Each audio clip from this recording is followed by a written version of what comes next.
This video is brought to you by #Score Marketing Division Sufi Guidance Channel YouTube. नाम वो दो मैं निकल दे तारिक।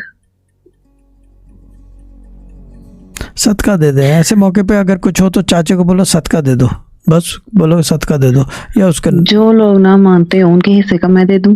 नहीं, फिर जिम्मेदारी आ जाती है। वो ही अच्छा, फिर जिम्मेदारी आ जाती है। माँ बाप भाई बहन तक चल जाता है कि खून का डायरेक्ट है, चाचा इज स्टिल थर्ड पर्सन, तो डोंट। मैं ये कह रही थी कि अगर मैं कोई ऐसा ख्वाब देखूं तो क्या उनके भी हाफ पे मैं दे सकती हूँ? मैंने अभी मना किया है, मैं अभी मना कर रहा हूँ, फिर जिम्मेदारी आती है।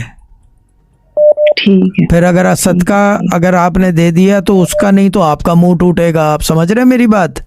आए हाँ, आए नहीं है जब भी तो ये प्रैक्टिशनर्स हम जैसे लोग अकेले रहते हैं कि कोई चीज़ अगर आए तो फिर बर्दाश्त कर सकें उसको। आप कहाँ से बर्दाश्त करोगे? खुद तो बैठा नहीं जा रहा नीचे, तो इन चक्करों में ना पड़े और मेरी बात माने तो मेरे से कह के ये बंद करवा दो गाइडेंस।